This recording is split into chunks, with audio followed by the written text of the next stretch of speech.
1. 눈부셨던 젊은 날 함께 일구었던 식당과 사랑. 내 나이 62살. 평생을 남편과 함께 이 식당에서 보냈어요. 좁디 좁은 가게에서 시작해서 지금은 제법 번듯한 규모가 되었죠. 젊은 시절엔 정말이지 앞만 보고 달렸습니다. 새벽부터 밤늦게까지 불이 꺼지지 않는 주방에서 남편과 저는 서로의 등만 바라보고 살았어요. 때로는 다투고 때로는 지쳐 쓰러지기도 했지만 그래도 행복했습니다. 우리에게는 사랑스러운 딸이 있었고 언젠가 부자가 될 거라는 꿈이 있었으니까요. 여보 힘들지? 얼른 와서 앉아. 내가 시원한 물 한 잔 줄게. 아니야, 당신이 더 힘들지. 주방이 제일 더운데. 그래도 손님들이 맛있다고 해주니 힘이 난다. 내 여보 덕분이지. 당신이 홀에서 살갑게 손님 맞이해주니 장사가 더 잘 되는 거야. 우리 여보는 복덩이야, 복덩이. 무슨 소리야, 당신 음식 솜씨가 최고지. 나중에 우리 돈 많이 벌어서 이 가게 확 넓히고 당신 좋아하는 골프도 실컷 치러 다니게 해줄게. 우리 여보 덕분에 그날이 꼭 올 거야. 사랑해 여보. 그렇게 악착같이 일한 덕분인지 우리는 제법 큰 돈을 모았습니다. 딸도 남부럽지 않게 키워 시집 보냈고 손주 재롱까지 보면서 이제야 좀 살만하다 싶었죠. 남편은 은퇴하고 골프나 다니면서 유유자적한 시간을 보내고 있습니다. 저는 아직 식당 문을 닫기엔 좀 이르다고 생각해서 여전히 가게를 지키고 있고요. 평생 식당 일만 해서 그런가 여기가 제일 편해요.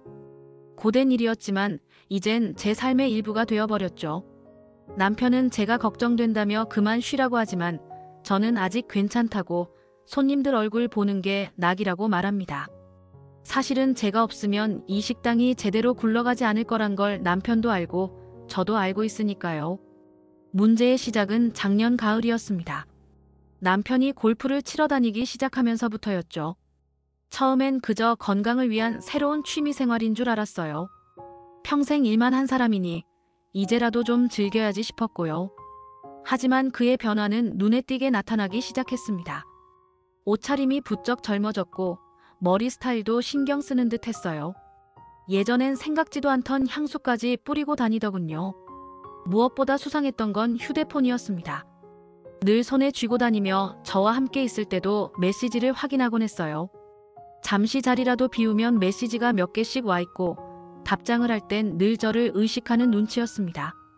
식당 운영에 대한 대화는 점점 줄어들고 그의 관심은 온통 휴대폰 속 세상에 쏠려 있는 듯 했습니다. 설마 했죠. 60이 넘은 나이에 무슨 바람이겠어요. 그저 저의 기우일 뿐이라고 애써 외면했습니다. 하지만 불안감은 점점 더 커져만 갔습니다. 잠결에 남편의 휴대폰에서 낯선 알림음이 울리는 것을 들을 때마다 심장이 철렁 내려앉았죠. 그는 늘 조심스러웠지만 저의 예리한 직감을 속일 수는 없었습니다.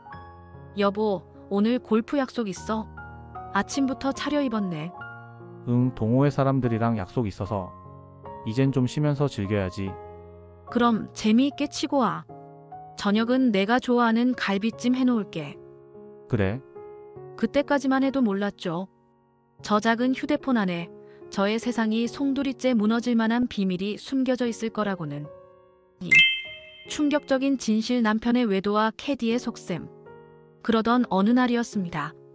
남편 휴대폰이 식탁 위에 놓여 있더군요. 잠시 화장실에 간 사이에 액정의 메시지 알림이 떴습니다. 자기야, 오늘 너무 좋았어. 다음 주에도 갈게. 저는 제 눈을 의심했습니다. 자기야라니? 오싹한 기분에 심장이 발끝까지 곤두서는 것 같았습니다. 손이 덜덜 떨렸지만 저도 모르게 휴대폰을 집어들었습니다. 잠금 화면은 풀려 있었고 메시지 내용은 너무나 충격적이었습니다. 수많은 메시지들이 있었습니다. 골프장 캐디와 주고받은 메시지들이었죠. 35살짜리 어린 여자였습니다. 저희 딸보다도 어렸어요. 남편은 그 캐디에게 온갖 비싼 선물을 사주고 용돈까지 줘가며 경제적으로 지원하고 있었습니다. 심지어 카드 명세서에는 해외여행을 다녀온 기록까지 있었습니다. 제 심장이 찢어지는 것 같았습니다. 억장이 무너진다는 말이 이런 건가 싶었습니다. 지난 세월이 주마등처럼 스쳐 지나갔습니다. 젊은 시절 함께 고생했던 시간들, 어려웠던 시절을 이겨냈던 순간들, 서로를 의지하며 쌓아온 세월들이 한순간에 부정당하는 기분이었습니다. 저는 그 길로 남편을 추궁했습니다. 남편은 처음에는 시치미를 떼다가 제가 증거를 들이밀자 결국 모든 것을 실토했습니다. 여보, 이게 다 뭐야? 아니, 그건 이 여자가 누군데? 자기야라고 부르고 사랑한다고 하고 대체 언제부터 이랬어? 별거 아니라고. 매일 밤 이렇게 다정한 메시지를 주고받는 게 별거 아니야? 카드 명세서에는 이 여자한테 사준 명품 가방이랑 해외여행 기록까지 있는데 이것도 별거 아니야. 솔직히 말할게. 그 여자랑 만나고 있어. 뭐? 지금 뭐라고 했어? 당신도 알잖아. 우리 이제 부부라기보다는 그냥 사업 파트너 같았잖아. 나도 외로웠고 그 여자는 나를 이해해줬어. 외로워. 내가 평생 당신 뒷바라지하고 이 식당에서 뼈 빠지게 일할 때 당신은 외로웠다고. 당신은 나한테 대체 뭘 해줬는데? 당신한테 미안해. 하지만 나 이혼하고 싶어. 그 여자랑 새로 시작하고 싶어. 이혼? 이혼이라니. 당신 지금 제정신이야? 60이 넘어 바람이 나서 평생을 함께한 아내를 버리고 젊은 여자랑 결혼하겠다고. 당신 미쳤어. 그는 저에게 미안하다고는 했지만 그의 눈에는 이미 제가 아닌 다른 여자가 있었습니다. 그는 저에게 이혼을 요구했습니다. 그 캐디와 결혼하고 싶다는군요. 황당하고 어이가 없었습니다. 60이 넘어 바람이 난 것도 모자라 평생을 함께한 아내를 버리고 젊은 여자와 새 삶을 시작하겠다고요? 저는 차마 이혼을 해줄 수 없었습니다. 제 인생의 전부였던 남편을, 제 가정을 그렇게 쉽게 포기할 수는 없었습니다.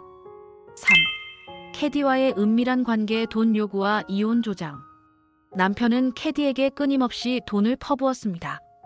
저의 피와 땀으로 일궈낸 돈을 다른 여자에게 탕진하고 있었습니다. 저는 너무나 분했습니다. 이 식당은 제 인생이었고 이 돈은 저의 노력이었습니다. 그리고 그 캐디는 남편에게 노골적으로 돈을 요구하기 시작했습니다. 오빠, 나 이번 달 월세가 좀 밀렸는데 오빠, 나 이번에 새로 나온 명품 가방 갖고 싶은데 하면서 말이죠. 처음에는 망설이던 남편도 캐디의 애교와 압박에 결국 지갑을 열었습니다. 카드 명세서에 찍힌 내역들을 보며 저는 밤마다 잠을 이룰 수 없었습니다. 제 손으로 일궈낸 소중한 돈들이 한순간에 엉뚱한 곳으로 새나가고 있었으니까요. 심지어는 저와의 이혼을 부추기는 말까지 했습니다. 오빠 언제까지 그렇게 살 거야? 그 아줌마랑 헤어지고 나랑 당당하게 살자라고요. 캐디는 남편에게 제가 그의 발목을 잡는다는 식으로 말하며 이혼을 하지 않으면 자신과 헤어지겠다는 협박까지 서슴지 않았습니다. 남편은 캐디의 말에 홀린 듯 점점 더 저에게 이혼을 종용했습니다. 그의 눈빛은 이미 예전의 남편이 아니었습니다. 냉랭하고 이기적이고 오직 그 캐디만을 위한 눈빛이었습니다. 저는 그 모습을 보며 더욱더 절망했습니다. 오빠, 나 이번에 새로 나온 가방 너무 예쁘던데. 그래? 우리 공주님이 갖고 싶으면 사줘야지. 정말. 역시 오빠가 최고야. 그런데 오빠, 그 아줌마랑은 언제쯤 정리할 거야? 나 오빠랑 당당하게 살고 싶단 말이야. 오빠, 오빠만 보고 기다리고 있는 내 마음은 몰라줘. 이젠 더는 못 기다려. 오빠가 그 아줌마랑 정리 안 하면 나 오빠 못 만나. 그게 쉽지가 않네. 하지만 내가 노력해볼게. 기다려줘. 그 캐디는 남편에게 끊임없이 경제적 요구를 했고 저와의 관계를 끊으라고 부추겼습니다. 남편은 점점 더 집에서 저를 투명인간 취급하기 시작했습니다. 4. 남편의 가출과 가족의 지지. 결국 딸에게 이 사실을 말할 수밖에 없었어요. 딸은 충격을 받고 아빠를 비난했습니다. 사위도 마찬가지였습니다. 아빠가 왜 그러셨냐고 엄마가 얼마나 힘들어 하시는데 이럴 수 있냐며 저를 위로해 주었습니다. 딸과 사위가 제 편이 되어주니 조금은 위안이 되었습니다. 하지만 저의 마음속 상처는 쉽게 아물지 않았습니다. 엄마 괜찮아? 아빠가 어떻게 이럴 수 있어. 정말 너무하시다. 평생 엄마 고생시킨 것도 모자라서. 엄마는 괜찮아. 내가 이렇게 엄마 편 들어주니 그것만으로도 힘이 난다. 장인어른께서 정말 그러셨단 말입니까? 아무리 그래도 장모님께는 너무하신 겁니다. 두 분이 함께 일궈 놓으신 건데 어째서 저렇게 변하셨을까요? 아빠가 계속 이혼해달라고 해. 그 캐디랑 결혼하겠다고 난리야. 말도 안 돼. 엄마 절대 이혼해주지 마. 이건 정말 아니야. 엄마가 평생 고생해서 일궈놓은 건데 어떻게 아빠가 저렇게 이기적일 수 있어? 우리 엄마는 평생 아빠만 바라보고 살았잖아. 저도 그렇게 생각합니다. 장인어른께 가서 제가 직접 말씀드려 볼까요? 이혼은 말도 안 된다고 강하게 말씀드리겠습니다. 아니, 됐다. 내가 나서면 더 상황만 안 좋아질 거야. 아빠는 이미 눈에 콩깍지가 씌어서 아무 말도 안 들려. 오히려 너희한테까지 화를 낼지도 몰라. 남편은 제가 이혼을 해주지 않자 저를 괴롭히기 시작했습니다. 집에 들어오지 않는 날도 많았고 들어와서도 저에게 한마디 말도 걸지 않았습니다. 저를 투명인간 취급하며 마치 제가 없는 사람인 것처럼 행동했습니다. 밤마다 그는 저를 없는 사람 취급하며 휴대폰만 들여다봤고 잠결에도 캐디의 이름을 부르며 잠꼬대를 하는 날도 있었습니다. 저는 그의 옆에서 억지로 잠을 청하며 매일 밤을 눈물로 지새웠습니다. 억울하고 분하고 서러웠습니다. 제가 무엇을 잘못했길래 이런 시련을 겪어야 하는지 이해할 수 없었습니다. 그리고 결국 남편은 집을 나갔습니다. 그 캐디와 따로 살림을 차렸다고 합니다. 제 삶의 전부였던 남편이 저를 버리고 다른 여자에게 간 것입니다.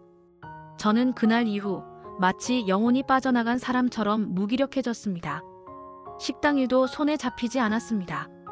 하지만 딸과 사위가 저를 묵묵히 지켜주었고 저를 다시 일으켜 세우기 위해 노력했습니다. 그들의 얼굴을 볼 때마다 제가 주저앉아 있을 수만은 없다는 생각이 들었습니다. 혼란 속의 식당 일상과 갈림길에 선 나의 삶. 사람들은 제게 말합니다. 어차피 남의 남자 잡아봤자 뭐하냐고요. 나이 들어서 추하게 싸우지 말고 그냥 보내줘라고요. 하지만 저는 그럴 수 없습니다. 이혼을 해주는 순간 저는 평생을 바친 이 가정과 이 식당을 잃게 될 것입니다. 그리고 무엇보다 제가 평생을 함께한 사람에 대한 배신감을 감당할 수 없을 것 같습니다. 남편은 저에게 사랑 없는 결혼 생활은 의미가 없다고 말합니다. 하지만 저에게는 사랑보다 더 중요한 것이 있습니다. 바로 신뢰와 의리, 그리고 저희가 함께 만들어온 소중한 추억들이죠. 저는 아직도 식당을 운영하고 있습니다.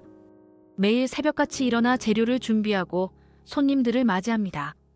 바쁘게 움직이다 보면 잠시나마 남편에 대한 생각에서 벗어날 수 있습니다. 하지만 밤이 되면 다시 슬픔과 분노가 밀려옵니다. 이젠 어떻게 해야 할까요? 저는 과연 남편을 용서할 수 있을까요? 아니면 평생의 반려자였던 그를 놓아주어야 할까요? 제 삶은 과연 어떻게 될까요?